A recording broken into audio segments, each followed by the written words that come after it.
my name is Heidi Knickerbocker. I will be doing an informative speech on body modifications today. So tattoos, piercings, plastic surgery, and intentional scarring are all types of body modifications.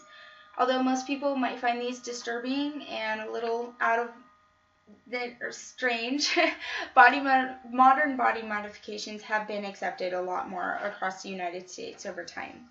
So today I'm going to inform you about the different types of body modifications, the reasons for the body modifications, and how they have been accepted over time. So we're going to look at some reasons why body modifications were created and how they were accepted over time and applied. So I will also introduce a wider variety than what a regular person might know. A lot of people don't know about the personal branding. Some people have never seen the lip stretching thing that they do over in Africa.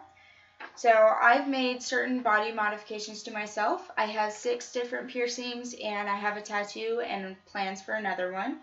I've also read a lot of articles. I've talked to a lot of people about their personal body modifications and why they did that and whether they were accepted or different things like that. So today we're going to talk about types of body modifications, the reasons why, and the social acceptance of them over the years. So first will be branding. So it's a type of body branding, and it's called intentional scarring or body branding. And I'm not sure exactly the reason for these things, but it's the new thing. Tattoos have been widely accepted, so now people are standing out more with the body branding. So here's a picture. This is one of my visual aids of a woman. She got her back branded. So they use a little metal wire, and it creates a scar, of course, and as it scabs over and scars up, then you have the personal branding. I got that from the Art of Body Branding from Xavier. The next one would be piercings. Piercings are very well known. A lot of people have them. They have many people pierce their ears. That's a regular one. They have dermal piercings, eyebrow piercings, lip piercings, nose piercings, everything. And people are starting to pierce other parts of their body as well, just to become more known and standing out more. So a lot of it is personal expression. So we're also going to look at tattoos. According to the prickly history of tattoos in America, the tattoos started mainly with the military people. A lot of the military guys who were being deployed, they'd get tattoos of an eagle or the American flag just to remind them where they came from and what their life was about, you know, where they came from and what it means to them, what this country means to them. Also, according to Tattoos, Facts, and Statistics by Samantha Braverman, they did studies in 1986 that 10 million Americans had one or more tattoos. And then in 2003, that percentage was about 6% of the population. And in 2003, that number increased to 16%. 2008, it was 14%, so it decreased in 2008, and then in 2012, it was up at 21%. So it took a pretty big leap in those 4 years of Americans that have one or more tattoos.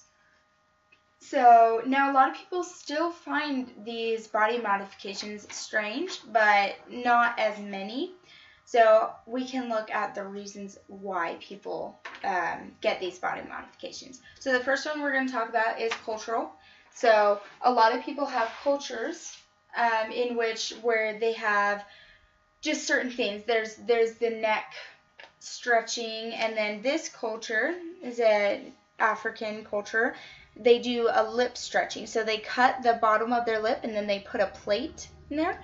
And the whole culture does it. A lot of people do it, mainly men, but a lot of women have it as well.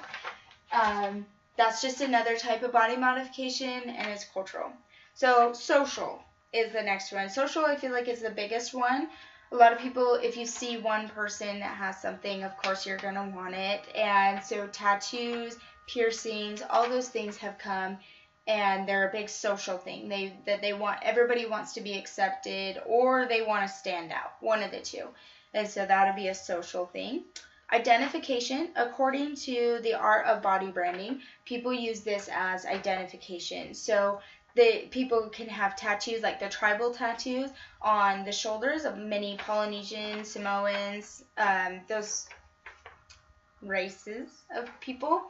They have tribal tattoos showing where they came from and what their family means to them, and if they have certain nature type tattoos, shows that that's where they were from, or if there's an ocean, they usually live by a sea. So it's kind of an identification thing.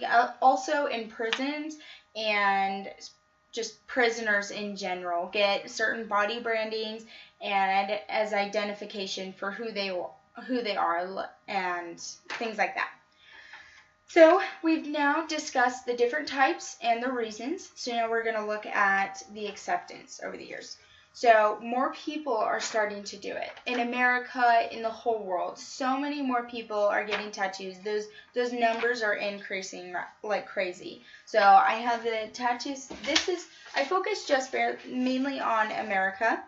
And so 45 million people in America have one or more tattoos. 30% of them are college graduates. 36% of people within the age of 18 and 25 have one or more tattoos. And 40% of the people between 26 and 40 have tattoos. So have one or more.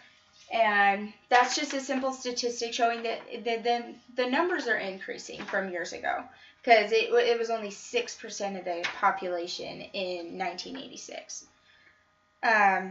Also, society's views have changed. According to the Esquire theme, Body Modification Through a Sociologist's Eyes, society's views have significantly changed. The percentage of people who disagreed with it 20 years ago has dropped. There's not as many people who disagree with tattoos and piercings as there was before. So today we talked about the different types of body modifications, reasons for them, and the acceptance over time.